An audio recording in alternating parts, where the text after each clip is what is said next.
welcome to the iSchool. So glad you could all make it. Thank you for coming. I guess it's not your first time here since you're alums. I'm Marti Hearst. I'm the interim dean of the School of Information. Last time, if you came last year and saw me, I was head of school, and now I'm the interim dean. So there's been some developments that we'll share with you along those lines. Again, I hope you are enjoying being back at South Hall and seeing some of your friends. So let's get this party started. All right. So this occasion provides us with an opportunity to honor the school's history, update you on what's going on in the school, and showcase current student, current faculty's research in a way that I hope you find really enlivening and invigorating. Oh yes, and apparently we have some alums from the 1973 and 1974 classes. Are any of you here? Yeah. Wow, you're like a voting block. Well, it's great. It must be really wonderful for you to see each other. So thank you so much for coming and reliving memories and forming some new memories.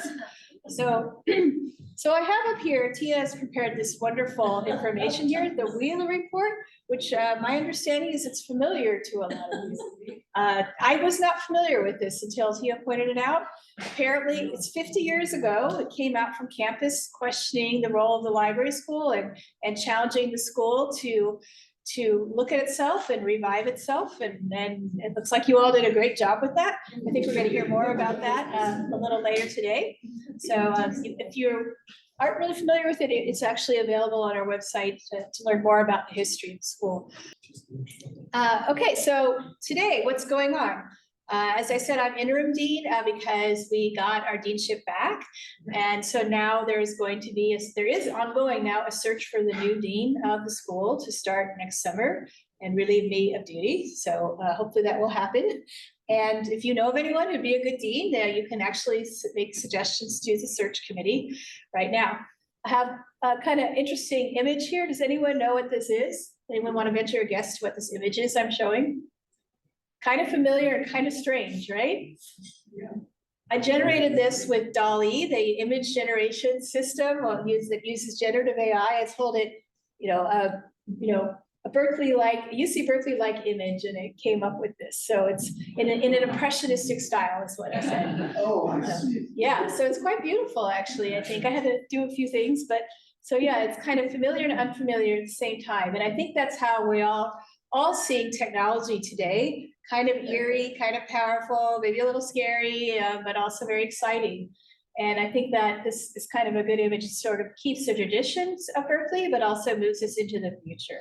And that's what we're always doing with this new dean search, hopefully a new dean that can take us to the next level, take us into this new century that we started with style, with energy, with enthusiasm. So I hope that happens.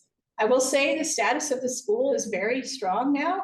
We're financially quite secure. We have 4 really successful graduate programs. We're also teaching undergraduates in data science and other areas. We have our community made it through the pandemic and other issues, and actually people are coming back to the office, right, David?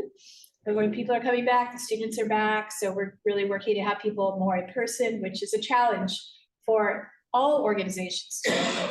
And the Berkeley campus has been kind of encouraging us to get people back here in person, and it's happening now slowly but surely. So I think we have a lot to look forward to in the future, and we've done a lot of great things currently, and you'll hear about David's research and really, really exciting up-to-date research as well. And yeah, so that's where we are in a nutshell. I don't know if anyone have any questions for me before we move on. Yes. So is the school, is it within a province or what's? Yes. So I went to UC, so I guess I'm interested in what exactly. We are an independent school now. There was a time when it looked like we might be put inside this data science college, but we have made the decision, and it's been approved by campus to stay an independent school with an affiliation to the data science so college. That's under the vice chancellor. We report to the vice provost, yes. Okay. Yeah. Executive vice, yes. What are the 4 programs? I mean, vice chancellor, you're right. The 4 degrees, our Ph.D. program, our MIMS program, which is the Master of Information Management Systems, which is here in person. And there's 2 online programs. One is a data science program, information data science, and one is the information and computer security program, cybersecurity. And so cybersecurity has about 250 people steady state. Data science has about 1,100 steady state. MIMS has about 130, 40 steady state. And PhD has about 25. Other questions? This is fun, talk about what we're doing now. Okay. All right, if you have any questions about what's going on, talk to Tia and she can make suggestions. So, okay, so now it's my pleasure to introduce the 3 speakers presenting to us today. First, we'll hear from Dr. Howard White. There you are in the front. Thank you for coming, Dr. White. He received his PhD from the UC Berkeley Library School in that great year of 1974. That's even before Star Wars. That's like my marker for a time. He went on to join Drexel University's College of Computing and Informatics, where he is a Emeritus professor. Among other notable publications, he co-authored for Information Specialists with alum Marcia Bates and former Dean Patrick Wilson, whose work he will be discussing today. And he was a Drexel Distinguished Professor during 1998 to 2002, using the associate grant to develop AuthorMap, a system for visualizing co-citated author links in the humanities, which is actually of interest. I'm working a bit on visualizing and analyzing the science publishing myself these days. And in 2004, he won the ASIST highest honor for career achievement, the Award of Merit. So I'll let you say what your talk's going to be about. I'm not going to preamble that. Okay, next we'll be joined by iSchool Associate Professor currently, Dr. David Bamman, who will present his research on ChatGPT and intellectual property and other related issues. David works in the areas of natural language processing and cultural analytics. So he works in the digital humanities, but he also has computer science training. So he's a great example of an interdisciplinary scholar, the kind that we like here at the iSchool. Before Berkeley, he received his PhD in the School of Computer Science at Carnegie Mellon University and was a senior researcher on the Perseus project at Tufts, which was a big digital humanities project. All right, I'm not going to read all the rest of this. Okay, last but certainly not least, there he is. Okay, we're going to hear from his current PhD student, Justin Norman, who's sitting in the back, who will present his research on evaluating facial recognition technologies, particularly in terms of gender and racial bias. And Justin is a PhD student, as I said, advised by Dr. Hani Farid. And his research is focused on generative computer vision, computational photography, AI systems validation, and forensics. And he's a recipient of the Marcus Foster Fellowship. Alongside his research, he serves as the technical director for AI and machine learning at the Defense Innovation Unit. Okay, so that's enough of me talking. It's my pleasure to welcome Dr. Howard White back and start to give your talk. Can you just read the waiver for our online participants? It's on. Oh, yeah. Oh, yes. This is a public in-person event being recorded and streamed live. So it might be posted on the web. So bear that in mind if you are going to ask questions or make comments, because they might be included in the live streaming and recording. All right, so please come to the podium. Thank you.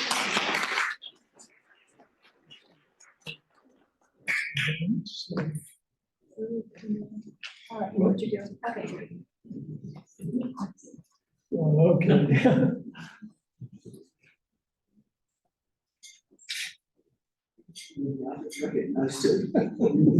You see here the standard red picture of Pat Wilson. It accompanies the long account of his work I wrote in 2019 for the ISCO Encyclopedia in the Journal Knowledge Organization.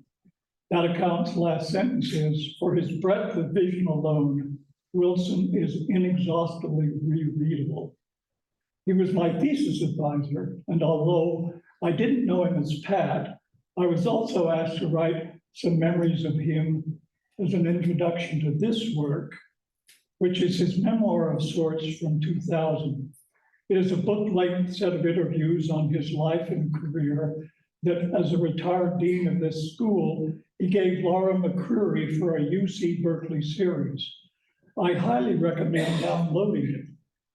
His background was strange, his life uncommonly interesting, His cool skepticism often flashes, and he names names and discusses them candidly, so there's a dishy quality that keeps you reading. He's also candid about painful incidents.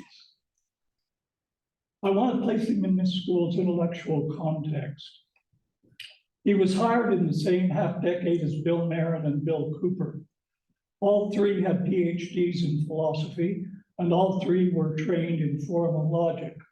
All three were interested in problems of intellectual access to writings and in literature-based answering. Marin and Cooper were relatively quantitative in style and Wilson relatively qualitative, but together they marked a reorientation in faculty brainpower that started this school on its present path to eminence. Marin and Cooper are important figures in the history of algorithmic search. Wilson interacted with some of their ideas in his own works, but he had actually been a librarian and a bibliographer, and thus he approached the field as a critical insider, whereas they were outsiders. It is also fair to say that as mathematicians, they were interested mainly in problems they could formalize, while he, a non-mathematician, could range much more widely, reflecting in depth on qualitative aspects of the field that he could identify as foundational and permanent. When Laura McCreary interviewed him for the memoir, she asked him what he considered his most important publications. He unhesitatingly nominated his 3 books. Two Kinds of Power at Left has recently been reissued as a classic, but this is how it looked in my battered copy from 1968. He nominated these books, he said, and I quote, simply because there are 3 of them and they fit together. They're not independent books in a sense, they're all facets of a central subject matter. See, from my point of view, it turned out that leaving philosophy and coming back to librarianship, it turned out that the bibliographical core, bibliographical problem, bibliographical center provided the perfect platform on which to look at everything else in the world, unquote. So here's my sketch of the platform. Reading down, philosophers have always investigated knowledge and non-knowledge, but much less often their problematic representation in writings and recorded sayings, that is, in the multitudes of texts external to minds. Still less have they investigated questions of intellectual and physical access to those texts through bibliography, that is, through formulaic writings about writings. Reading up, the justification of bibliography is that it gives us certain desirable powers over text, which in turn give us certain desirable powers over knowledge. And valuable non-knowledge, such as interesting opinions or classic fiction. A vital matter for study, then, is the nature of these powers, particularly their limits and failures and possible improvements, as well as their successes. The philosophically unusual inclusion of bibliography in the diagram problematizes its relation to knowledge, allowing Wilson to discuss, for example, how expert consultants, human beings, complement bibliographical instruments such as abstracting services and library catalogs. Both early on and throughout his career, he did paradigmatic work in what might be called the information humanities. Here, I've listed some senior names associated with this school who have worked, at least sometimes, in the Wilsonian tradition, even if he is not a direct influence. And here are 4 more from outside the school. Like Wilson, all of them are interested in ideas that cut across many individual studies and in formulations of our field that do not date. They teach readers how to think about information systems at various levels, including the societal. They synthesize the research of others and base new arguments on it. They often discuss issues involving language. They clarify concepts and terms. Some of these people are literally encyclopedists, as he was figuratively. I'd argue that the information humanities in the Wilsonian sense are a powerful tradition coming out of this school, one that runs parallel to more technical quantitative fields such as algorithmic search, and one that now interacts with the digital humanities as well, just as Wilson interacted with Nairn and Cooper. This humanistic tradition should perhaps be more explicitly publicized. Here you again see Wilson's 3 books with a sampling of the topics brilliantly addressed both in them and in his 24 papers and 24 book reviews. But of course, the topics listed actually come from this large book of 2021 with its strong Berkeley presence.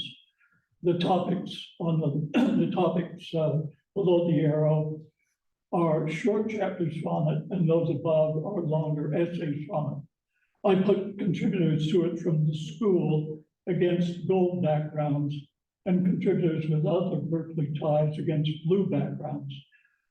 Drucker cites 2 kinds of power in her chapter on bibliography. That book, 2 Kinds of Power, reappears here because of its organic influence on the theory and practice of cataloging, as manifested in these post-millennial textbooks in the broad specialty of information organization. Wilson's first book develops the notion of what he called the bibliographical universe, comprising works, texts, and exemplars, an idea some of these later writers have seized on and elaborated. Later writers also quote 2 Kinds of Power at length on the complexities of subject indexing, because no one has improved on Wilson's analysis.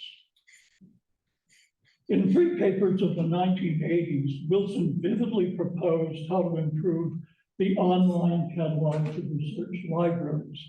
He wanted to make the catalog much more of a one-stop shopping place than it had ever been.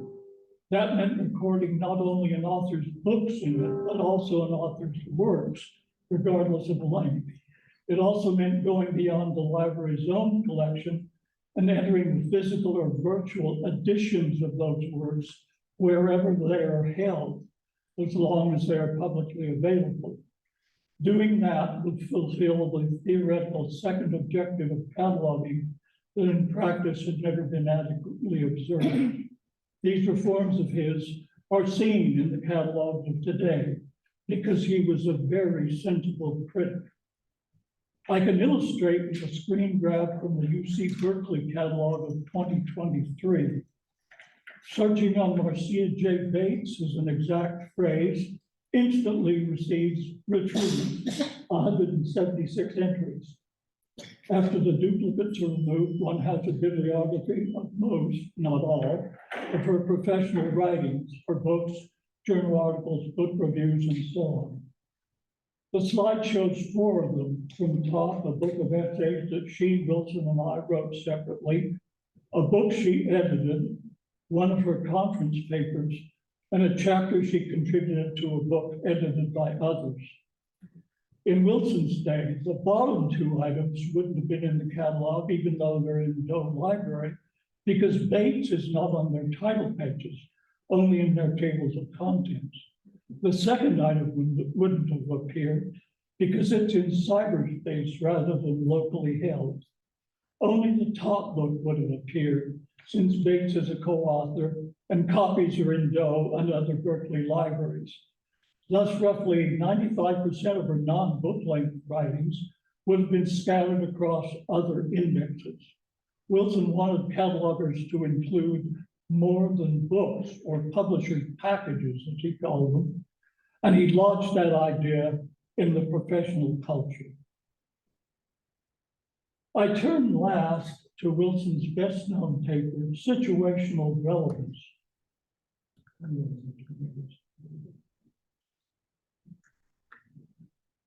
which was published exactly 50 years ago.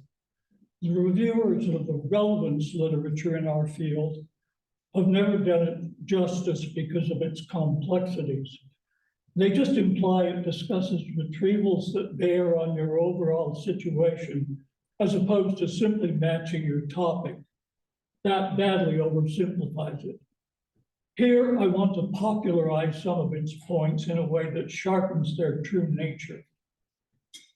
The personalized information systems of Wilson's day still exist, and you know them now as recommender systems. At stated intervals, they send you bibliographic references that can be linked to an explicit profile of your interests. They were and are examples of push technology. In the situational relevance paper, Wilson went far beyond these bibliographic systems and posited an ideal intelligence system, which functions rather like a guardian angel. That's my conceit for it, not his. This angel knows you, knows your entire mental furniture. More particularly, it knows your concerns, that is, the matters in which you are not indifferent, matters in which you prefer one state of affairs to another, such as your wealth, your health, the happiness of your loved ones, your citation count. It also knows your interests, that is, the matters about which you're curious, but don't care whether they're one way or another. Quarks, for instance. This angel can deliver reports that speak to your interests, but that is much less important than delivering reports that speak to your concerns about which you have standing beliefs and standing questions. To do this in full, the angel must know the current state of everything you care about and must notify you when that state changes for the better, for the worse, or for neither, when you had expected change. Reports that do this for your own personal situation, Wilson calls situationally relevant. To be significant in angel eyes, then, the information must be new to you and must change your view with a concern. Must it also be true? Well, in this paper, Wilson says that relevance is independent of truth. But in a later paper, he says that information in the strong sense of the term must be true information. Situationally relevant reports come in two kinds, direct and indirect. The direct kind gives you information that is logically related to your current belief about a concern, such as a notification of your bank balance. Logically related means that if you're rational, you should consider it, whether or not you do, as in, I can't bear to look. The other kind of situationally relevant information, the indirect kind, strengthens or weakens the credibility of what you currently believe about a concern, such as news that a check of yours has bounced. Wilson recognizes that concerns differ widely in their degrees of importance, from very slight to existential, and that the relevance of messages also has degrees. He even speculates that magnitude of concerns and degrees of relevance might be fused into a single measure, but he left the pursuit of that to others. We ourselves, though, can at least think of illustrations of what he meant.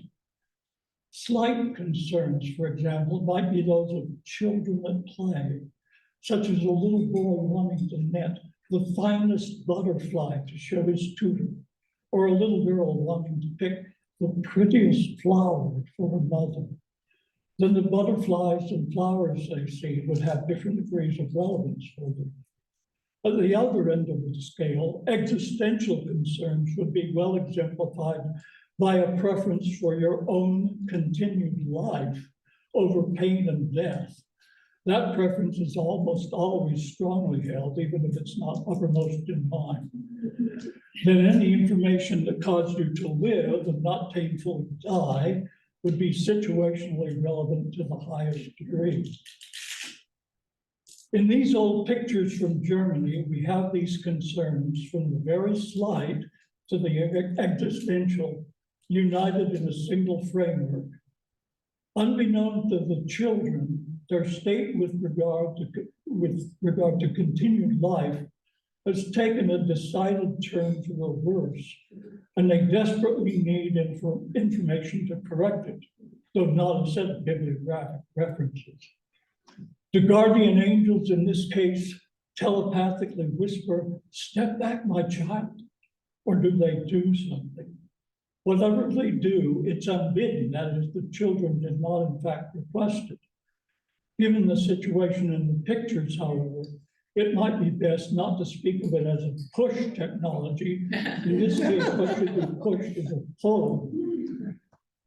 The greater point is that 50 years ago, Wilson described at a very general level what we would all permanently like to have in our various matters of concern. He wasn't predicting anything. Rather, he was stating in considerable fine detail the contours of what a truly desirable intelligence system would do, and do for anyone at any time and place, rather than being limited to rich executives or military commanders. And of course, it will not have been lost on anyone here today that only you have something like full knowledge of your concerns. And that in the real world, only you can function as something like your own guardian angel. It will also not have been lost on anyone that nowadays you do function in that way, and that the apps you rely on to do it are vastly better than they were in Wilson's day. You have contrived to receive, more likely to be bombarded with, real-time reports on your standing matters of concern. They will not ultimately save you, but Wilson was right. When you're on your deathbed, some descendant of your activity app will pulse and tell you, non-bibliographically, time to stand. Thank you.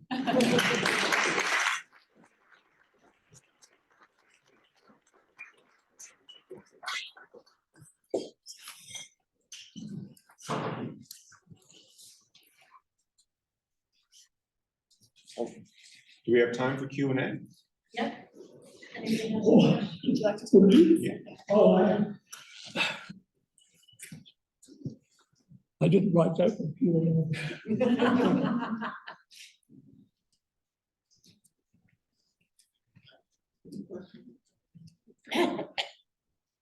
It was just supposed to be a poetic effusion, not a research paper.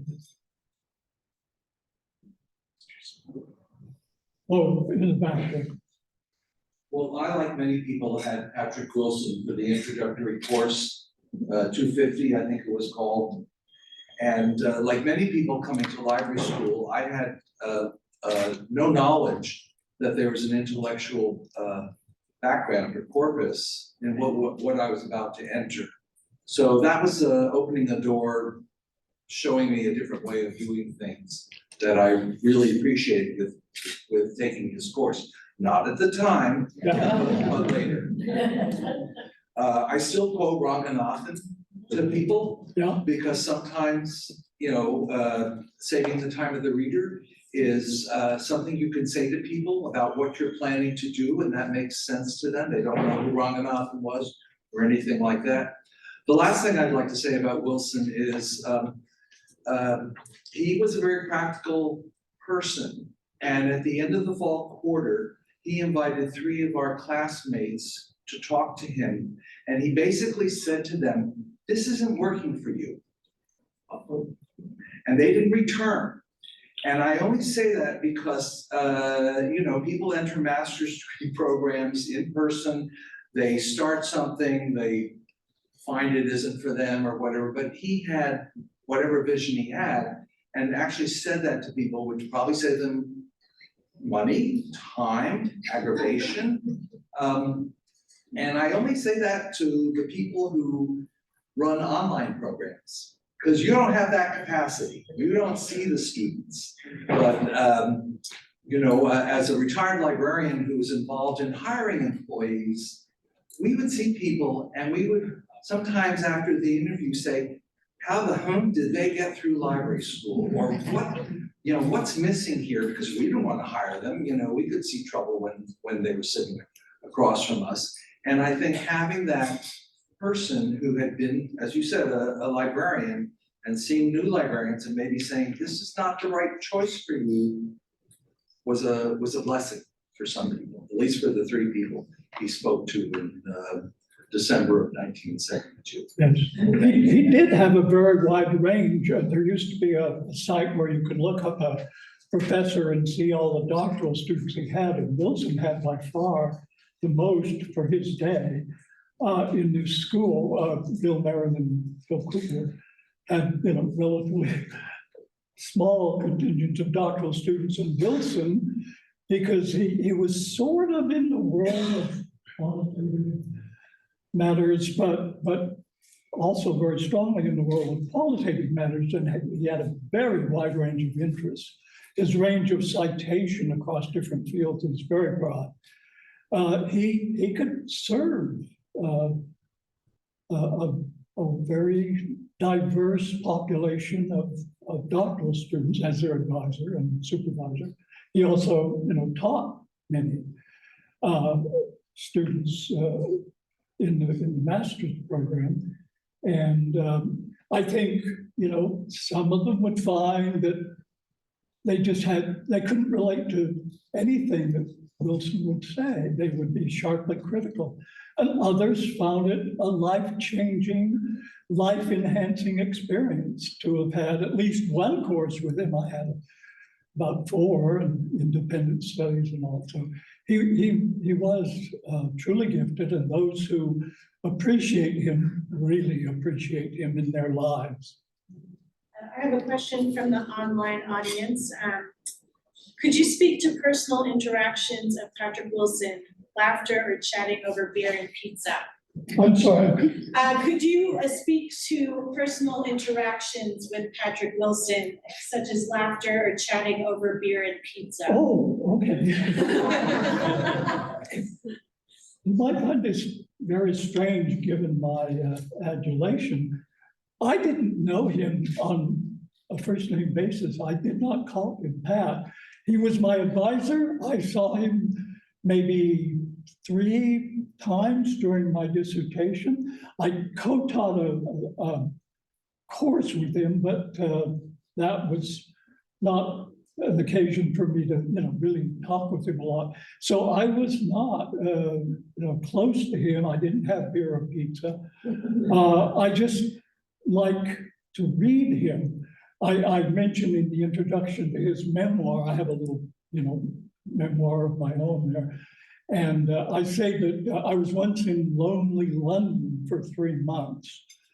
And I would turn to that battered copy of Two Kinds of Power when I felt particularly lonely, and it was as if it were a friend. So that's a pretty strong tribute for his intellectual magnetism, I think. Thank you.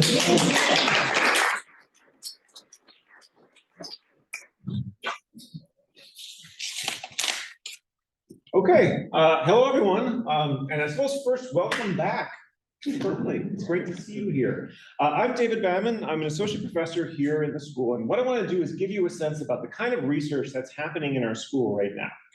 So the work I'm going to talk about today is in collaboration with a couple of people. It's with a Ph.D. student here in the school, Ken Chang. It's with an undergraduate at Berkeley, Mackenzie Kramer, and also a postdoc who was at Berkeley and now has gone off to better pastures as a professor at Emory, Sandeep Soni. This is work that we started up earlier this year and just submitted the final camera-ready version today to the conference, EMLP. So you really could not see more recent work in our program than what you're going to see right here. Okay, so how many of you have heard of ChatGPT? Yes, it is everywhere. Right? Every educational institution is struggling with how to grapple with this in the context of pedagogy. ChatGPT is upending industries right now. It's really making us rethink how we go about designing research as well. Now, in my sphere of research that's at the intersection of natural language processing and the humanities, we tend to see a little bit more cautious optimism in the use of these kind of information technology systems. Because a lot of what I do, even before the ChatGPT era, is try to design algorithmic measuring devices for aspects of culture. So I write programs that can measure how much screen time characters get in books in order to be able to understand the kind of disparities that exist in who gets attention as a function of their gender. Now, one of my colleagues at the University of Illinois, Ted Underwood, thought about this same question too for one really creative problem. And that's trying to take a passage of 250 words from a book and measure how much time is passing in that passage. All right, so if you take 250 words, you have a passage that looks like this. All right, so you're proud of it as Punch, Ain't You Aged, said Wemmick, that is from Great Expectations. Contemplating the old man with his face really softened. Dialogue, I tipped him several more and he was in great spirits. We left bestirring himself to feed the fowls and we sat down to our punch in the arbor. If we as humans had to read this passage and guess how much time is passing in the imagined world, right? The guess here that humans often give for this particular passage is 10 minutes. Right, 10 minutes of time elapsed from the beginning of those 250 words to the end. And so when we have data that comes in this form of human judgments about some phenomenon, like the passage of time, what we often do is train systems that can go about reproducing those human judgments as a result of this kind of training data. Now, what Ted did here was analyze the performance of a number of different models, machine learning models, for making this prediction of the passage of time. Right, linear models like linear regression, ridge regression, but also ChatGPT and GPT-4 as being these new systems that are coming out from OpenAI. What you see here is that those systems are extremely good at this particular task. Right, given a passage from a work of fiction, they're able to predict how much time elapses in that passage in a way that aligns with what humans would say as well. Right, how often humans agree with each other is this last line, human reading, right, 0.74. So it's getting up at that boundary of upper possible performance. And others have found the same thing as well, like looking for other texts. Right, that when you compare how ChatGPT does for content moderation, for stance toward a particular issue, for what topic a given tweet is about, it tends to perform better than a single worker on Amazon Mechanical Turk, right, for some set of tasks. So all of this really was potentially exciting, right? Exciting enough for me to want to go and try it out myself. So what I did was went to GPT-4, like the better version of ChatGPT, and gave it this task. Here is the text of a novel. What I want you to do is tell me who the 10 most popular characters are in the novel that you see. I want you to tell me their gender, right, what referential pronouns he, she, they are used to refer to that character. I want you to give me a summary of that character just from the passage. And I want you to tell me all of the relationships that you can infer about that character with respect to the other ones. And so I gave it a bunch of books. I gave it Pride and Prejudice. Here's one character that it came up with, Elizabeth Bennet. This character is a she. Second daughter of the Bennet family, protagonist of the story. She's witty, intelligent, refuses to conform to societal expectations. She is the sibling to Jane, Mary, Kitty, and Lydia, and the daughter of Mr. and Mrs. Bennet. This is pretty good. Right? Mr. Darcy is a he, wealthy gentleman with a large estate. He's friends to Mr. Bingley, also gets that right. And Mrs. Hearst, also a she. Mr. Bingley's eldest sister, married to Mr. Hearst. She's fashionable and proud, like her sister, Miss Bingley. Sibling 2, Mr. and Mrs., wife of Mr. Hearst. And even for contemporary books as well, right? White Noise, right? Published in the 80s by Don DeLillo. Character, Jack Gladney. The summary here is the narrator and main character, husband of Babette, father of Heinrich B., Denise and Steffi, colleague of Murray J. Siskind. All of this is exactly right, right? Shockingly good in its performance for the summaries of those characters, their genders, and all of their relationships. I've been working myself for a long time on trying to be able to predict the relationships between characters and text, and it is an incredibly hard problem because it really requires finding a needle in a haystack. right? That one time when you see a mention of Jack being Murray's colleague that teaches the same department in this college. It's extraordinarily hard. And this got me thinking, given the fact that I know that this task is so hard, why is GPT-4 doing so well? Right, is it doing well because it can take that passage and really understand this material, right? To generate that summary, to know the gender, to know those relationships, or is it using other sources of information that it also has access to? Right, like the fact that if you take the very first line of Pride and Prejudice and search it on Google, you're going to get 485,000 hits. Right, there's also lots of other information here for descriptions of those characters on Wikipedia. Right, summaries of what all of those characters do in the context of that book. And you also have a lot of information that's designed to help students who are studying those materials in their schools. Right, so Spark Notes, Lit Charts as being summaries of books as well, that also explicitly tell you information about those relationships. If you look up this book on Wikipedia, you will also get a family tree of all those characters. Right, all of those relationships laid out in a very structured form. Now, this is a big problem in the context of this work that I do. Because if it's the case that a model has access to data that we're trying to test its performance on, it's kind of cheating. Right? We want to be able to disentangle the data that it's been trained on from the data that we are evaluating its performance on. So this got me and my students thinking about how we could figure out what kind of books ChatGPT, GPT-4 have been trained on in order to know which results we can trust and which ones that we can't. So we came up with what I think is a pretty clever solution in the context of what we're calling a name-close task. And that task takes a passage of about 100 words where there's exactly one name in that passage, like the name of a person, the name of a character in this book. We mask out that name and we ask the model to be able to tell us what the name is. So I want you to read this and make a guess. Who is this character? Wow, I sit down, fish the questions from my backpack and go through them inwardly cursing blank. For not providing me with a brief biography, I know nothing about this man I'm about to interview. He could be 90 or could be 50. Any guesses? Would you guess Kate? What about this one?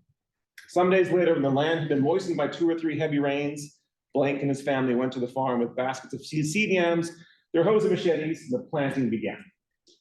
Any guesses? You have a guess? Thomas Hardy. Thomas Hardy, okay. It's not Thomas Hardy. It's a conquo here from Things Fall Apart. Now, so GPT-4 gets both of these exactly right.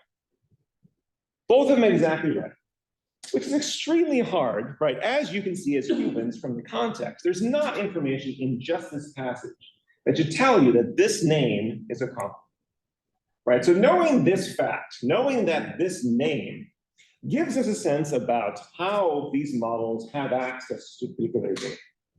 And if we frame a task where we go about taking a whole bunch of books, carry out this same process of masking one name and asking the model to tell us what the name is.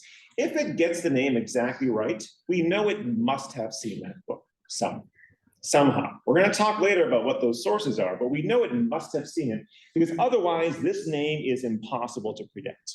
Humans have a 0% performance on this task, right? You all just had 0% performance on this task. If you guess the most frequent name in the whole data, the accuracy is 0.6%. Not 60%, 0.6%.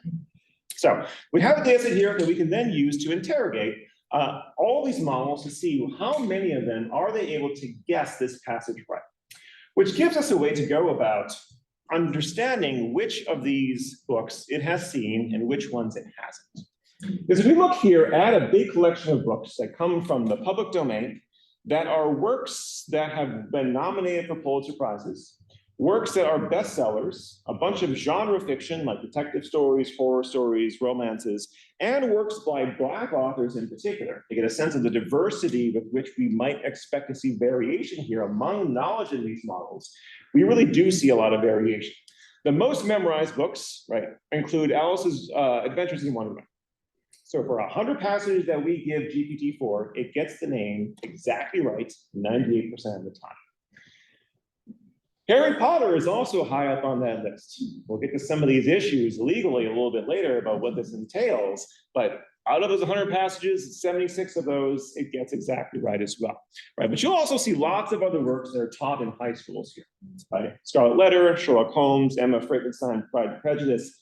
And when you look just at the ones that are in copyright, you can see a lot of diversity there too. Right? Harry Potter in 1984, Fellowship of the Ring, 50 Shades of Grey, Hunger Games, Lord of the Rings, and so on. You'll notice here that a lot of these works in copyright that are memorized tend to be works that are science fiction and fantasy. I think that's an interesting finding here that we'll get into in a little bit beyond simply 50 Shades of Grey. I'll point out here too that in addition to these large language models like ChatGPT and GPT-4, there's also another class of smaller language model called BERT that has been widely used in the context of natural language processing, my field. And what we even see there is that even if this model is not nearly as good as memorizing, it is relatively shocking that it has memorized 50 Shades of Grey. And that's interesting in its story because BERT was trained on a mixture of Wikipedia and a website called Smashwords, which is a self-publishing website where authors can upload their works and then have others read them. 50 Shades of Grey was originally a self-published work.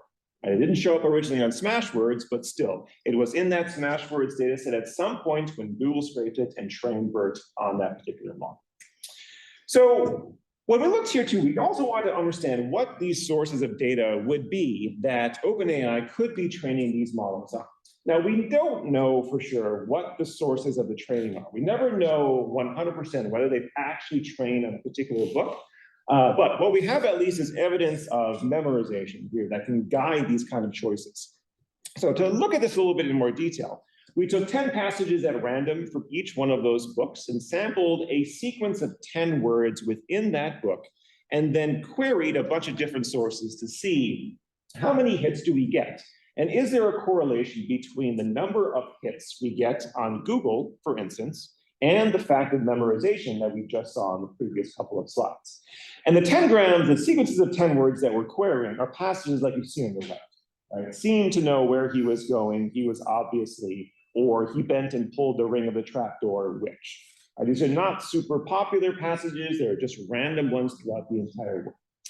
What we find here is that for books published before the copyright threshold in the United States, before 1928, there's a very high correlation between the number of hits you get on websites like Google, Bing, or other sources like C4 in the pile, and the fact of memorization.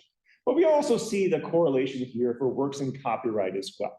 And when we look more into what kind of sources we see among those search results as having the most hits, it's sources like the Internet Archive, right, that contain sometimes the full text works of some of these works, but also lots of sources where that's not the entire book that's been published, but rather small snippets, right? Sources like Goodreads, where author or reviewers may have quotes that they have for the book that they like, and other resources like Course Hero, Quizlet, and LitCharts, which are websites designed to help students study for exams. Right. Now, these kind of books, because the passages that we see there are just random ones like you see here on the right, these often have the entire content of the entire book on those websites, but just split up in terms of flashcards. Right? But the presence of those passages are there. So when we look at the issues here, right, we have a way of understanding what kind of books are memorized in the context of ChatGPT and GPT-4. We can also now go about testing what kind of disparate impact it has and the kind of measurements that we want to perform. One of those is trying to predict the date of first publication for a book. Right? Because when we're thinking about applying computational methods to works of literature, one of the big confounds that we have is that the same book gets reprinted many, many different times. So if I want to make some claim about Jane Austen and the style of her writing, if you look in the Hathi Trust and look at the distribution of publication dates for the works for which Jane Austen is the author, you're going to see a chart that looks like this.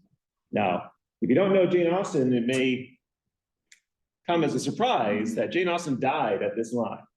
right? All the works that we see later are simply reprints.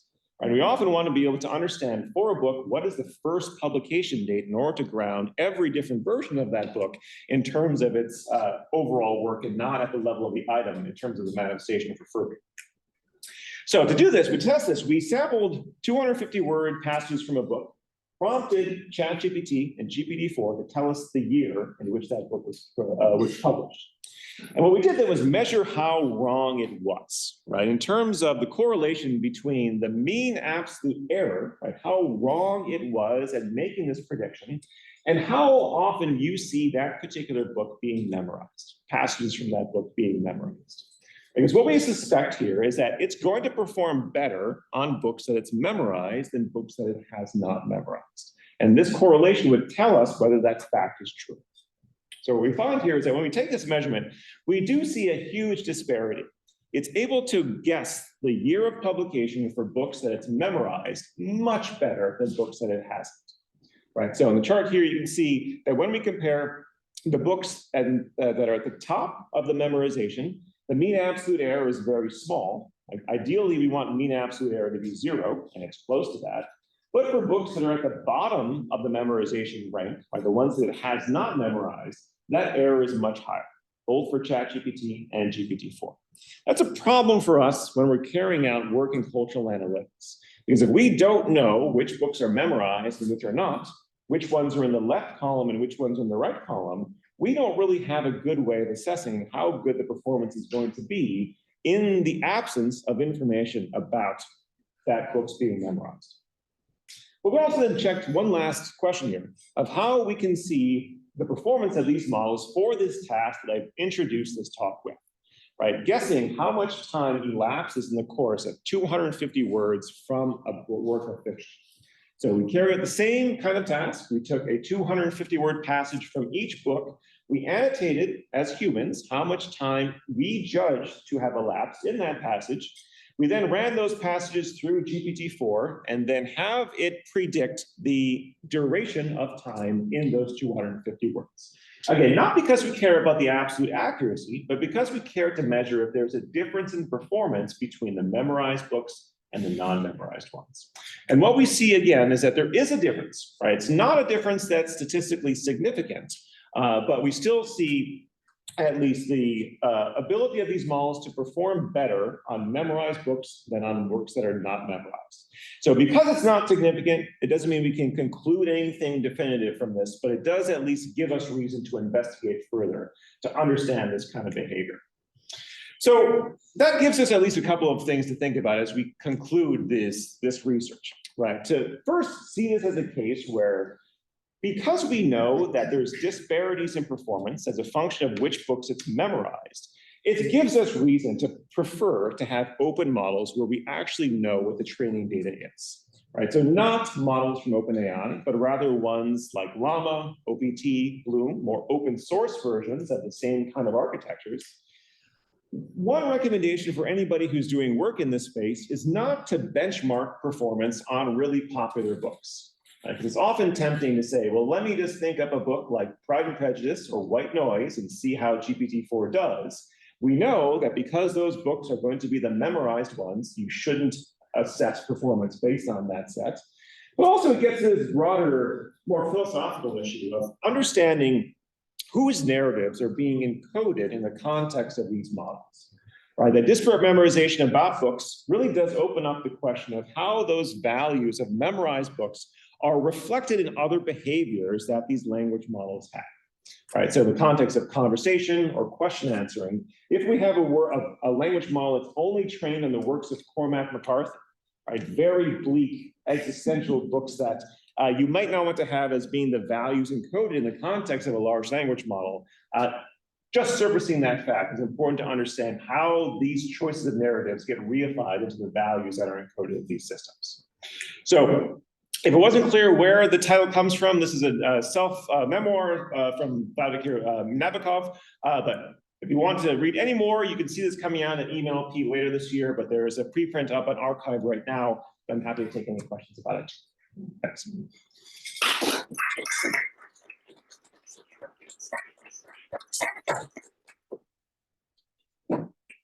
I'm curious if any of you have used ChatGPT for anything yourselves, aside from just hearing about it. Yeah. It's a great collaborator. Yeah. I have a question to add. Given that the tool was pretty good at predicting the passage of time and it wasn't reflective of the memorization, why do you think it's good at figuring out the passage of time? So it's good at passage of time, but it's not reflective of memorization. I think that it still could be reflective of memorization, but we don't have enough data to be able to say so. But I would also argue that the training data, I mean, in say fan fiction or something like that, which was probably influencing a lot of the other results, people don't talk about the passage of time so explicitly. I don't think it's really discussed in most metadata either. So not sure that answers it.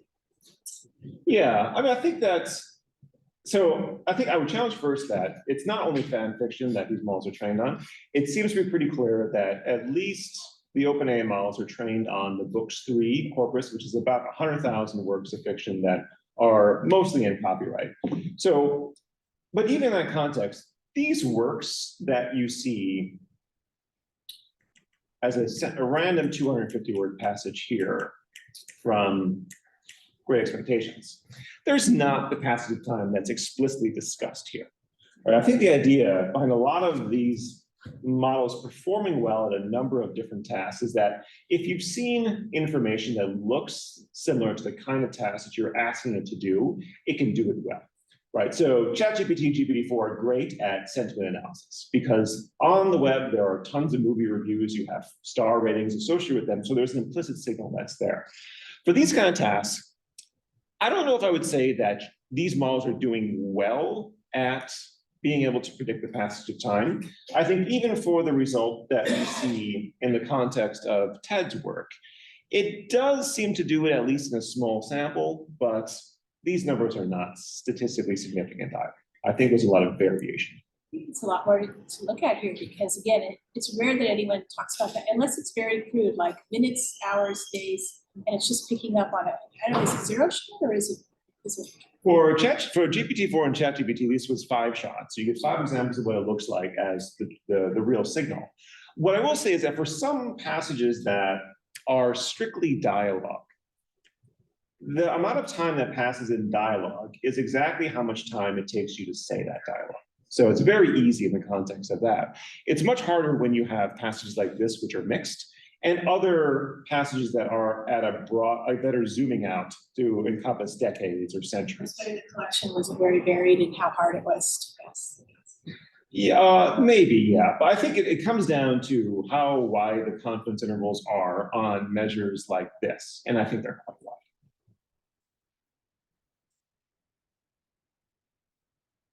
Yeah. So the questions here were about works of fiction. We don't exactly know what's been ingested by these program mechanisms. But what about nonfiction? I particularly say the CRC Handbook of Physics and Chemistry, the boiling point of sodium, things like that. Yeah. You know, or maybe sort of more tied with fiction, the effect of the germ theory of disease on the portrayal of illness in fiction.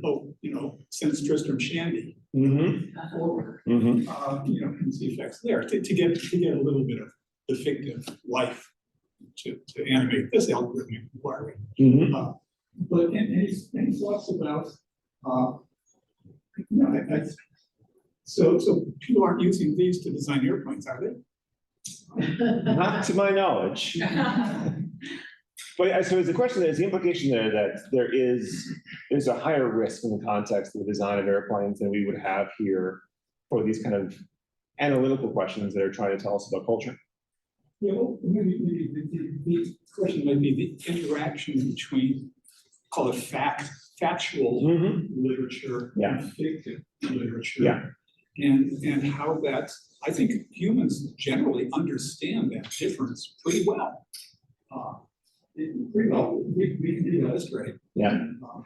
But it seems in the mix here when it's just octets that get shoved in. Okay. So, well, it's URLs that get referenced Yeah, so I think there's a bunch to unpack there. I think that on the question of the human ability to recognize narrative is quite complex, that there are works of nonfiction like biography that really are very close to what fiction is. So it's told in the context of a story, it happens to be factual, but at the same time, it is a narrative that's structured in that same way. Or history. Yeah, exactly, right, for sure. Any kind of history or historiography is as well. We have work now that's covering song lyrics as well as entailing some kind of narrativity too, where there's lots of gradations of judgment. But yes, I mean, so there's no question that all these models are being trained on a variety of data, including mostly nonfiction. Right? In the context of Wikipedia, in the context of books 3, there's not only fiction works in there, but also lots of works of nonfiction for biographies and self-help books and business documents as well. Textbooks, there's been a lot of work in trying to build these models around textbooks explicitly for that kind of use case you're thinking about, right? Maybe not designing airplanes, but having some kind of factual knowledge that can lead to actionable decision-making as a result of those facts that obtain in the real world. Okay. Yeah. So as you know, there are various lawsuits pending Yeah. where people believe that systems have been trained on their work and they deserve some compensation for that. Would you be willing to serve as an expert witness in those kind of cases using these techniques to show that indeed my book has been absorbed as training data? So this is a great question, one I would love to talk about with others in the discussion. It's funny you asked that because I have been asked to be an expert witness for one of these cases. And there's a case too that the Authors Guild, one of the main plaintiff for the Google Books case about a decade ago, that also includes work from that's representing George Martin from Game of Thrones, Jonathan Franzen, and others who cite this work as evidence for why OpenAI is doing this in an infringing way. I'm happy to say this now and talk to everyone afterward, but I think in my view, I want to make sure that we differentiate between training models and copyrighted materials and generating materials that are infringing for works that are being trained on, that are effectively duplicates of what the original training sources were. So if ChatGPT was going about generating the entirety of Harry Potter, or some large portion of it, I can see that supplanting the market for the original in a way that is infringing. But for me, I see this use as being transformative enough that it falls under fair use. So yeah, whether I would be an expert witness for the plaintiff, my answer to them was no. But again, I'm happy to talk about this more often. Okay. So we have an online question, have ChatGPT and GPT-4 been trained on any sacred texts, and are there any interesting findings in that area? That's a good question. So they've been trained on the entirety of the web, right? And there are certainly many copies of lots of different sacred texts all over the web. So there is no question to me that they would also have been trained on those materials as well. In terms of the consequence, I think you can ask the same kind of question that I just posed about the values that are being encoded into these systems as a result of that training. That again, as though you would not want to have a system that's trained solely on Cormac McCarthy novels, there are always going to be values from all of those texts that are going to be present in these models, and the consequences and downstream impacts as well. I can kind of answer a little too, because I had someone ask me something like that when I was showing them the tool. And they wanted to know, does it represent the Bible in this way as I understand it? So I was able to do the search and show them, yes, it does. And when we said, what does the Bible say about X? They were reassured. But then I said, okay, now we can do this about Islamic texts as well, and show them that. So showing them it represented many different books of faith. So if you ask it, does this book say this? At least in the queries I did, it was correct. And it put that person at ease. Okay, great. Thank you, everyone.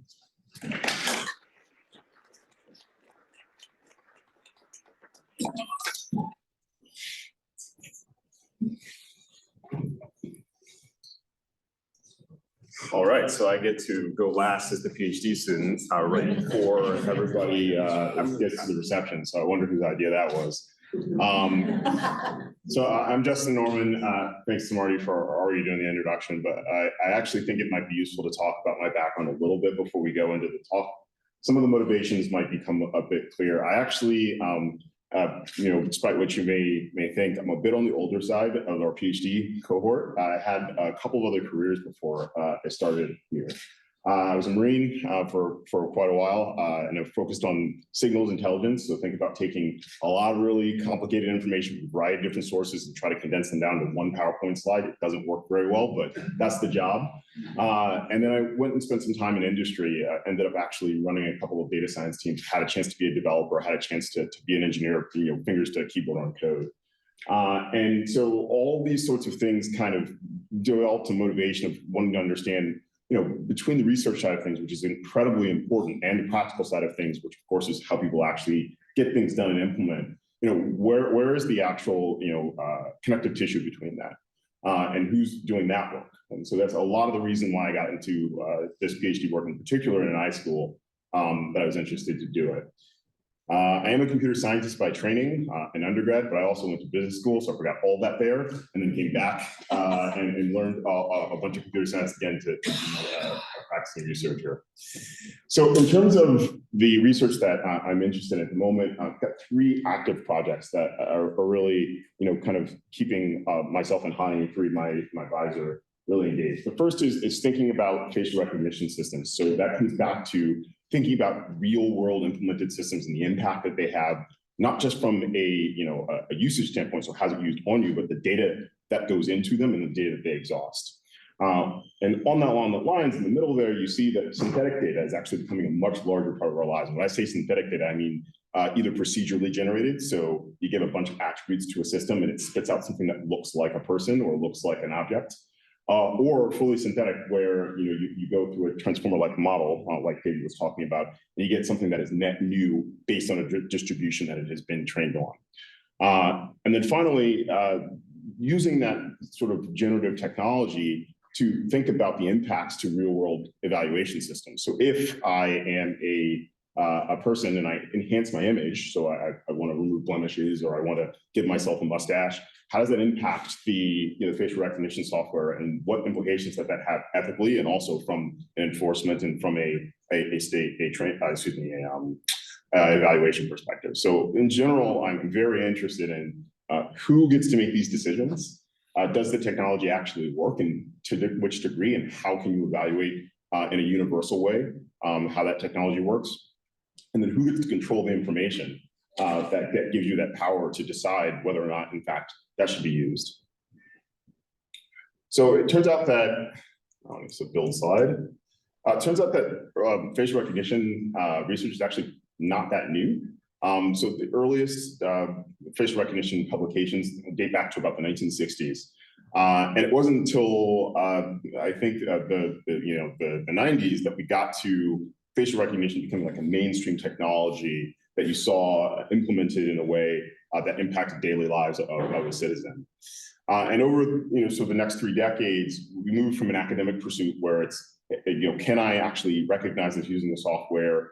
Can I provide those results back and publish results to really mainstream impacts inside of software, inside of technology, hardware that we all interact with daily. So you see things like social media platforms, department store surveillance, border crossings, obviously all the law enforcement implications, and then governments, which is some of the most widely used and some of the scariest use cases all around the world. And so you may have heard of, if you haven't, I definitely encourage you to look up the Clearview AI sort of controversy that is continuing on to this day. It's scraped billions of photos from all kinds of people all over the world. And there's a lot of sort of tension about whether or not they have the right to do that. And their software is, very highly touted to then be able to allow their clients, and many of their clients are governments and private organizations that have a very clear interest in having the ability to differentiate these people. You can upload a photo, look at the master database and get back the identity of that person, or confirm that if you have 2 photos of 2 different subjects, that they are the same person. So this is what the claim is. And they claim to have extraordinarily high accuracy. And we're going to talk about why getting accuracy in a single number doesn't really make any sense, but that's what they claim to do. So, there's, as I mentioned before, a tremendous amount of tension, both from a legal perspective, also from an ethics perspective. Much has been written about it in the STS community, much has been written about it in the computer science community. But again, not a tremendous amount of literature, not a tremendous amount of research in how to evaluate this type of technology, again, holistically, in a way that can be repeated for different types of software, different types of models, different techniques. So, build the slide.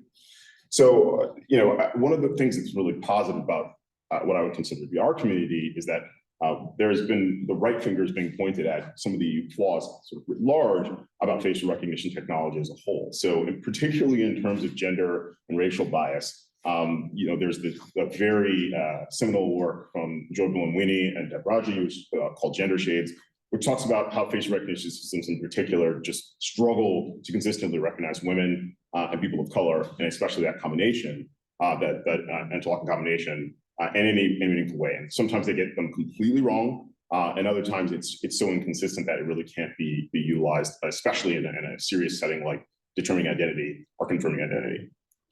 So it's critical that we are able to understand the accuracy, particularly in high stakes forensic settings. And we'll talk about in a second, there actually already have been quite a few mistakes made that have led to people being imprisoned falsely or facing a lot of pressure and alignment from the community when they should not have. So again, lots of literature on this. Unfortunately, when you think about 2018, 2019 into 2020, we know a lot of great social unrest around this, a lot of focus on these types of issues. From a influence on the technology roadmap, on the influence in using these technologies, actually things have increased quite a bit. It hasn't slowed things down. And so for me in particular, the activism in legislation, though it is active, there's a lot of people working on it, the influence on whether or not these technologies are actually utilized and accelerated, the research continues, is very little. And so when you think about organizations and governments, I won't name them, but that have more authoritarian approaches to their populace, is what you see is they're deeply invested in the technology, and it leads to a false sense of efficacy and accuracy and sort of officialness for government use cases. So now people think that, well, the government must be using it, so that means it must work. And in fact, that is not at all what is the case. Governments have simply been business developed just like many other of the industries have been. So what can the public actually do about this? From an individual perspective, it seems pretty bleak, right? All the research tools that I, going into this paper and research that we've done with Honey, when we did this research, we kind of looked and said, okay, well, what does the individual power have? So a lot of anti-facial recognition tools have sort of two different approaches. First is you try to disrupt the training. So before the model is even built, before the software is deployed, you try to get into the middle of that process and do something to your image or set of images and cloak them and make it very difficult for that to be recognized in the future when it comes to be used at time of inference. And then failing that, the second approach is when it comes to actually have the model work on you or an image of you or something like that, to try to have some sort of mask, either in real time or on the image, that disrupts the inference. So turns out that the first one works really well if you have access to all the images you've ever uploaded in the history of your entire life, and anyone might have taken of you, and you happen to be able to poison those. So obviously that's not realistic for basically anyone alive now. And so it's really challenging for you to be able to intervene in that way. The inference time attacks are actually quite useful. However, you're not in control of when you're being photographed or when you are being monitored by these tools anymore. So to the degree that you don't want to wear a mask the entire time or be shining a light or many of the other techniques that have shown some efficacy, it's really just not a practical solution. So it's pretty difficult to disagree. So, Radija Dixit came up with this really amazing paper around evaluating facial recognition.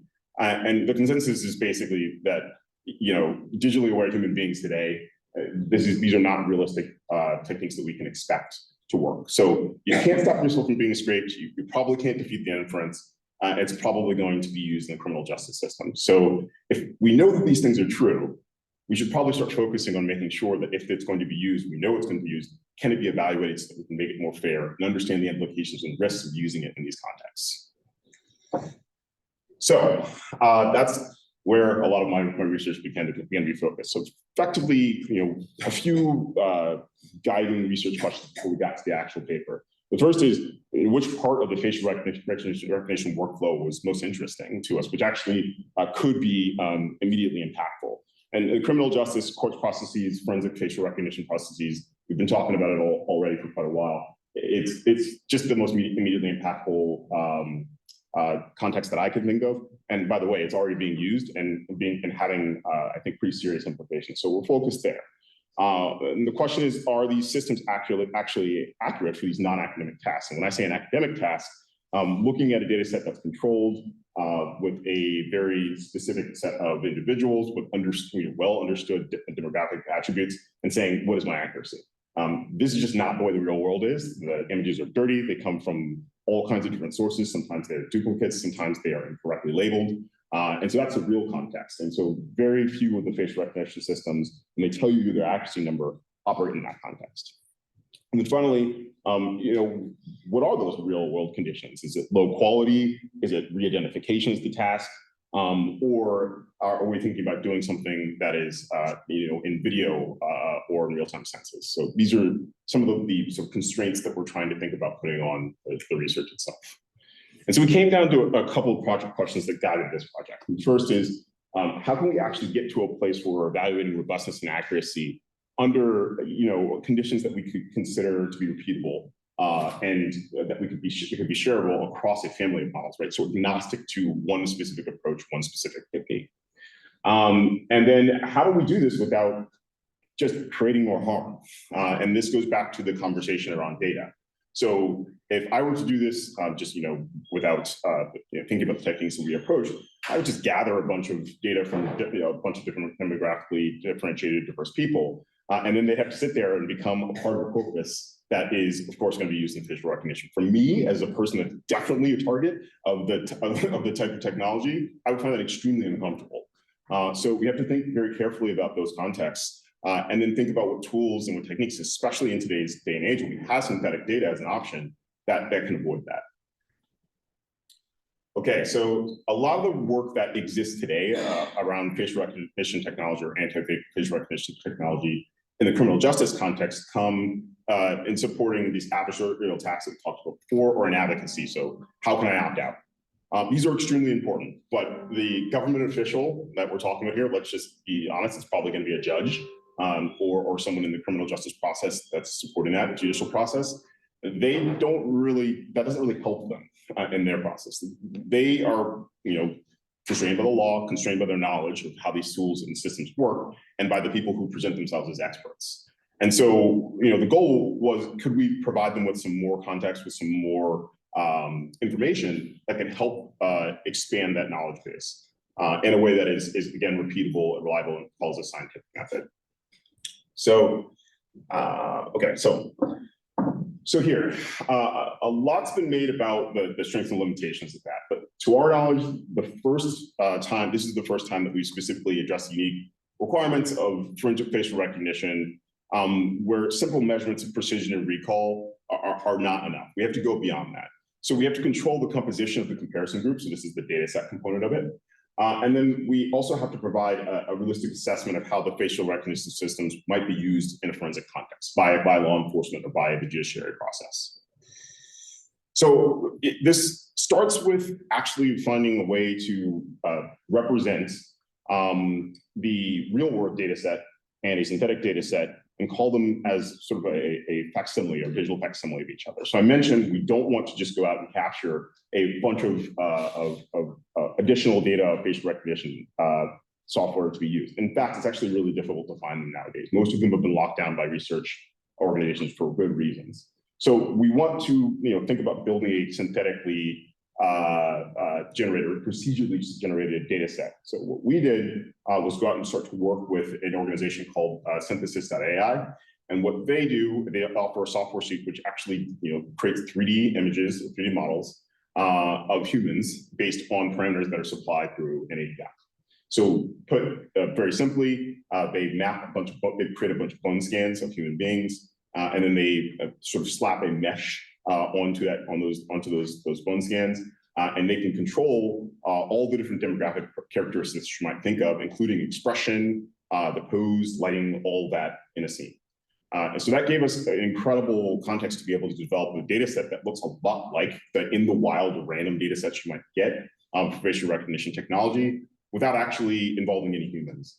And it also gave us the capability to look at sociographic techniques, like actually calibrating towards the location in North America, inside of Berkeley, what type of groups we would expect to see in those locations, and have that represented inside the data set. So you can't just use the data set like that and then evaluate it against in the world data set, which has a completely different group of people. There's some calibration required. So the first step for us was to ensure that we could use the synthetic data set as this reasonable approximation of a difficult real world data set. We used what's called the web-based data set. It's notorious for being dirty, having a lot of mistakes in it, and causing a lot of trouble actually for even most powerful facial recognition tools. And so effectively what we ended up doing was sliding down the list of similarities. We created a lineup, and I think we might have skipped some slides. Oh no, we created we created a lineup, which I'll show you in the next slides, of that you might see in a forensic context. So a lineup like you have one out in the wild image, and then 6 people or 6 duplicates of people that look really similar to that person. And we used a cosine similarity distance measure for that. So using some mathematical approximation of the images to determine that these individuals are in fact close to each other. And so, it's probably useful to just show you what one looks like. So in the web-based data set, these are all celebrities, but images of celebrities that come from very varied sources in IMDb. So different quality, different poses, different locations, different clothing. And after a bunch of treatment, what you'll see is you can actually create a set of people who are close to an age, demographic, and even the scene that they're in to one subject candidate. We call that the probe.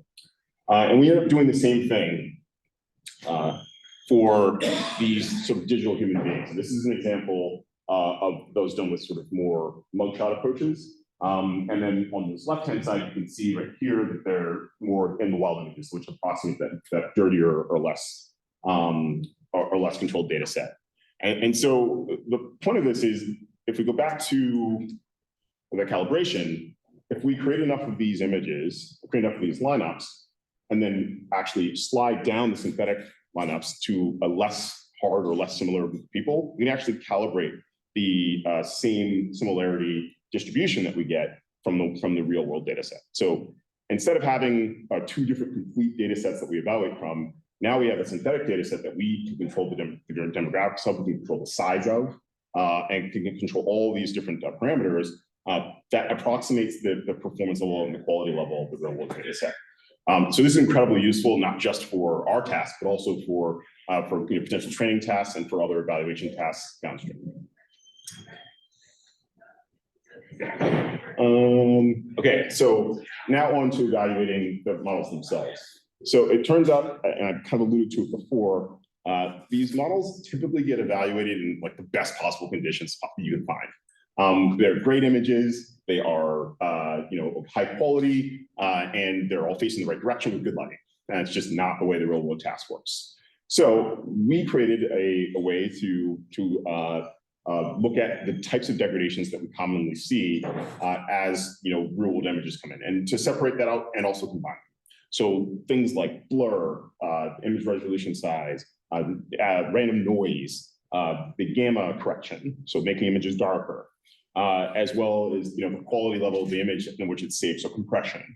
And so these are added as variables into our evaluation. So every time we go through an accuracy detection, we actually add one of these parameters in, or all of them, and then compare what we got from an accuracy perspective.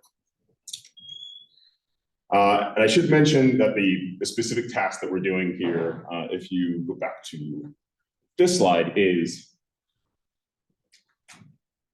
taking a probe image or an image that is in the wild, so to speak, we do the same thing for the web-based or the real-world data set.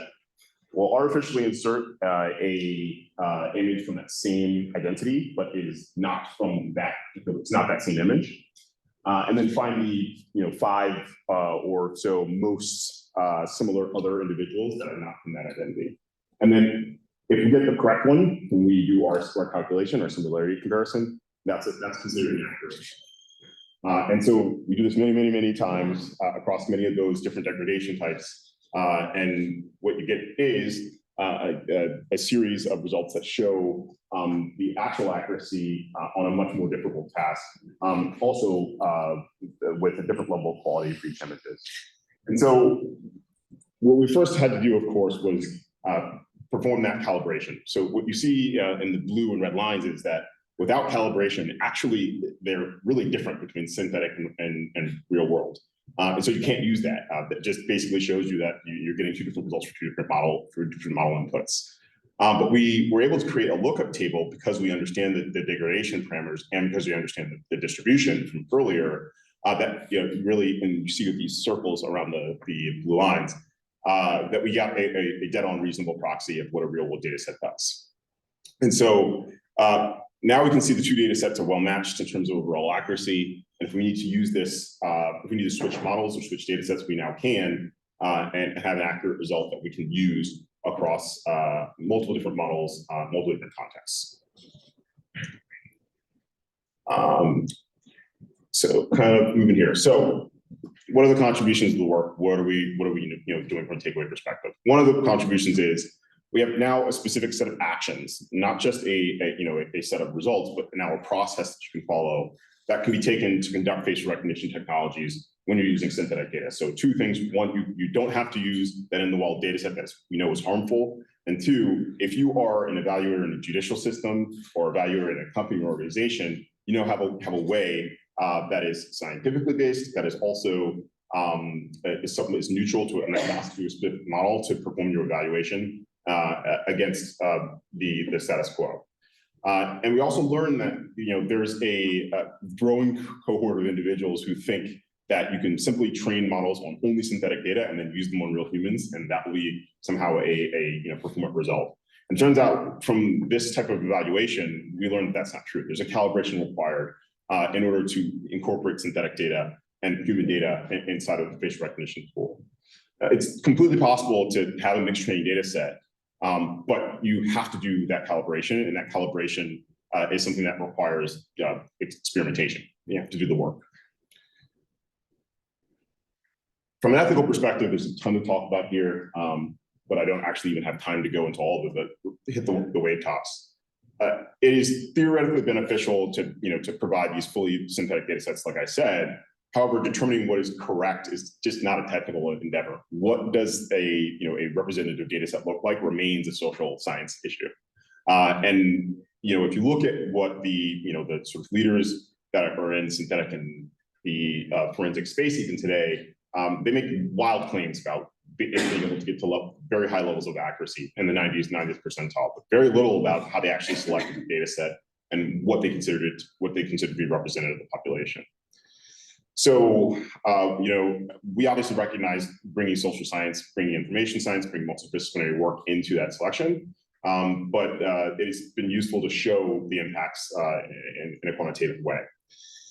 And then finally, these terms, they all are frequently referred to as synthetic data, but I mentioned at the beginning, there's more than one different type of synthetic data. There's synthetic data that we create parametrically. There's synthetic data that gets created by a GAN model or gets created by one of these transformer models.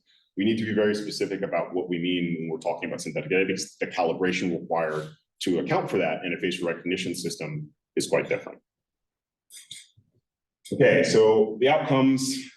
So we created that framework, we talked about that, developed this data set, which we will open source when it is complete. And then just so many different points of new tension when using synthetic data and real human data as a guideline. That last point was the basis of the paper that we've actually just submitted, our journal article we just submitted. about how to work together with multiple different types of teams, different skill sets to effectively evaluate data sets, synthetic data sets, and how they should be used in machine tasks.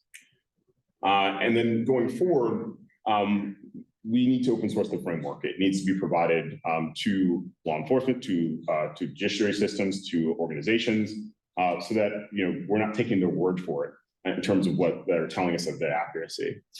I have a lot of open questions about what it means to actually make these models better. Everyone seems to think that if we just make them bigger, give them more representative samples, then we can use them and then everyone will be safe. However, it's a much more complex problem than that. As we were talking about just today earlier, the data set challenges there, but also the techniques around how a model is constructed from a mathematical perspective play a role here. And that very much so is not something that you can take for granted in the process. And then this last bit is, and I'll show you a few examples of what we're working on now before we close out. There's the generative technology for images is really kind of exploded in the last even 18 months. So, on TikTok or Instagram, effectively everybody has access to very powerful generative image enhancement and image alteration tools. It used to be something that you could only do with a lot of training, very specific software, not so anymore. And so what are the implications now that someone can alter a photo in a very believable, almost indetectable by human way, and then gets uploaded to the web and then can be used or brought down into a forensic context? How does that affect the software and the tools that are being used today in the system? We have a lot of questions about the performance there.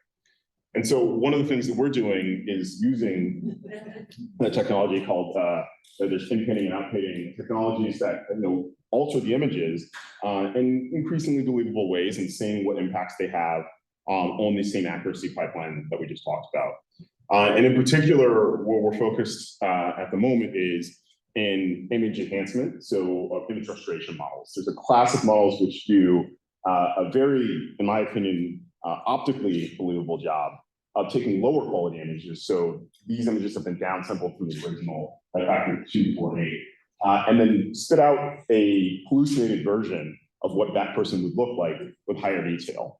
And this is still me. I can tell myself that there are things wrong with the images. However, from a forensic context and also from a model context, what we're seeing is it's very mixed. Sometimes the models can tell that something's wrong and you provide a less accurate result, and sometimes it actually helps, which means that those artifacts are showing up as a mechanism that actually improve the accuracy score, but not actually the accuracy. So a lot of things to kind of get into that. I have some future work that is being written as we speak that gives results based on that same framework we use within these new tools.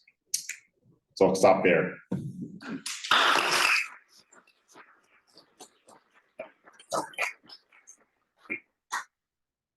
Actually, I have 2 questions. One is I saw a program on facial recognition as it's used in China, where they have like cameras everywhere, and so people out in the street and somebody jaywalks. Sure. So he gets a demerit. When he wants to ask for vacation time or something, they're gonna look at his demerits. Is that for real? Oh, absolutely. It is? Yeah, absolutely. Unfortunately, it is. So there's a couple of things going on in the use case you're describing. First of all, there's a recognition task, which is, is this person confirming this person is an identity? Then there's, body pose estimation, motion estimation, location, like lots of actual other data being correlated with that same person's identity if it is confirmed accurately. Like I don't believe that is a universal assumption we should make. But that additional data makes it's personally identifiable, is extraordinarily sensitive, and also really can only be used in a context of removing someone's privacy and using that for whatever government purpose it has. It's really difficult to prevent that from happening when the government itself gives license to both research and industry to provide that same sort of technology for recognition, but also for data collection. And so, when I was talking earlier about who gets a choice, who gets to choose, who gets to create the technology, it's not just about who gets to use the model. It's about who also gets to build the scaffolding technology using those models that actually influence whether or not a person can be, negatively or positively impacted by it.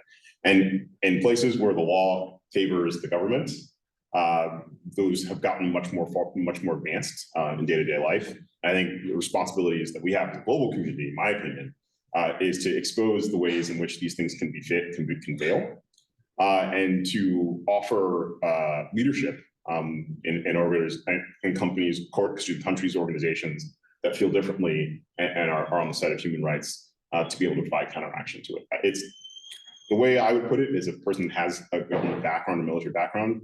We're looking at things like weapons of mass destruction, right? And there have to be regulatory bodies, global cooperation in place in order to regulate them. It's not going to work for one organization, one person to say, no, don't do this. There has to be a collaborative approach. And a lot of it is based in the scientific community. It's my opinion. The amount of data involved is. Staggering. Yes, I was gonna say overwhelmed. Staggering's good. The other thing is your use of the term forensic triggered something for me. Like I've seen pictures of like Ukrainian soldiers, putting the Russian soldiers in body bags, and I always think, oh God, who has to open up those body bags and identify the person? And then again, thinking of the bombing in Gaza, Sure. Where they say 400 people, died in this explosion. So now can you use facial recognition to identify the victims? They may be messed up with violence. This is a messy question. So if I worked for Clearview, I would tell you absolutely, I could do this. But like you were showing in your last shot. But I don't work for Clearview, so I'll tell you the scientific opinion. There are so many different factors to control for when re-identifying a person. In particular, we talked about quality of the image itself, all the different scene factors of the image itself. But also there are factors that have to do with with the person's positioning, their coloring, all that sort of thing, the quality of the sensor that was taken with. Without that information, which by the way is nearly impossible to receive once the image has been uploaded to the internet and has been through whatever treatments we can't control, now you're in a situation where the software may tell you an answer, but the forensic chain of custody around that is broken. And so for me, when a Clearview says something like that, it can't describe all the meta information that's required to confirm it. We're in the same situation where a human subject matter expert would be saying, based on my experience in contexts like this, I can give you a confidence level.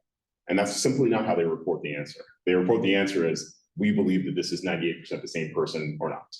And so again, the scientific opinion informed by the work we're doing is that you can use that as an informative tool, but alone, it is very dangerous to assume that is a good mechanism. It's just perhaps not the right context for that kind of capability. Yes, me? Sure. We have heard that people have been put in jail because of facial recognition. Sure. Now, one of the things you had up on the screen was we're trying to create standards for judges so that they will have a better system of relying on these. So what have they been relying on so far? I mean, good question. How do they decide when to, is this 98% thing? I think this is, so it really hasn't been very good. It's not consistent. So I think one of the challenges in the criminal justice system, and I'm sure many people here have experience with it, is it really does depend on, who in fact has the money in the system and who are they representing, right? So if you have the ability to obtain expert witnesses, you have the ability to obtain, experimentation done by a firm that has these sorts of technology capabilities, you may be in a better position to defend yourself, or on the other side of things, you may be in a better position to determine culpability. However, the opposite is also true. If you don't have those resources, then it's not like the court has that organically. So it really is a really dangerous time to be a citizen in a marginalized capability or marginalized situation. Because you don't know what you don't know. And certainly it is not in the best interest of Clearview or any other organization that provides this type of software to give you access to what they consider to be their intellectual property. So again, the point of this work we're trying to get to achieve is to try to democratize this bit. And to recognize that there are ways to ask the right questions about what efficacy should look like. And if that isn't provided back by an expert or by an organization, by a software tool, well then as a judge, you should question that. As a officer of the court, you should question that. Does facial recognition technology claim to be, a certain level of accuracy over vast amounts of time? Or does it, maybe there are no practical issues? I was sitting and thinking about how I'm at this reunion, and somebody came up and said, Oh, I see what "Well, you're saying. anything like your I dad see what you're 50 saying. years ago." Yeah.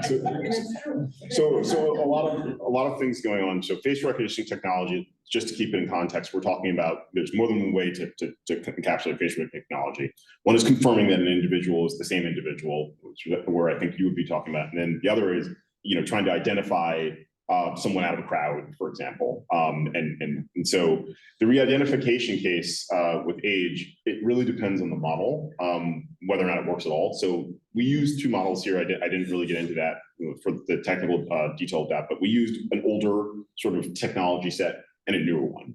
The older technology set fails immediately upon any age. It's smaller, it has less training distribution, but that one actually is still pretty widely used by a lot of commercial software I know about. The newer model actually is pretty robust to that. Pictures that that have shown people age over time, but the same individual still has that capability. So there's a lot of internal complexity about that. The other challenge here, or variable here, is that this generative wave that we're in right now with the GPT-like models, they're actually able to, again, I believe it's somewhere in between hallucination and art history.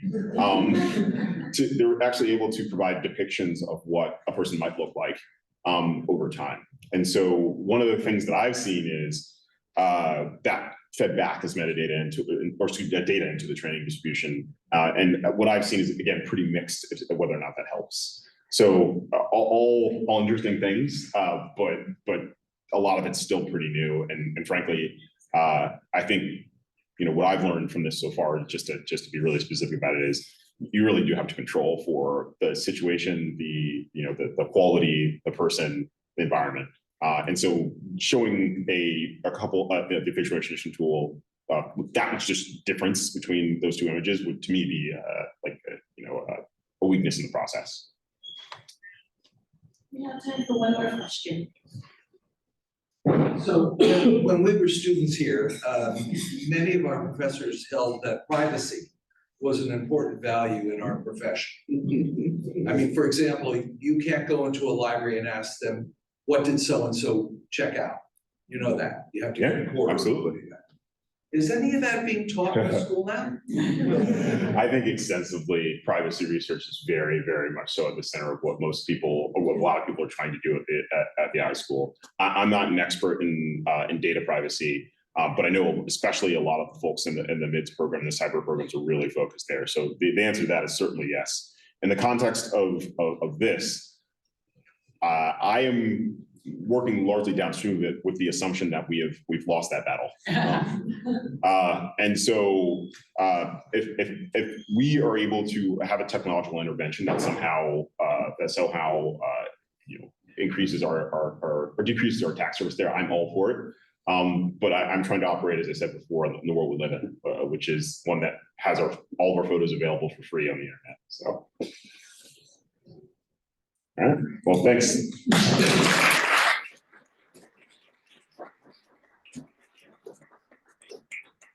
All right, thank you to all of our speakers. That was fabulous. And thank you all for being a great audience. I hope you feel enriched and enlightened and maybe not too dystopic after these presentations.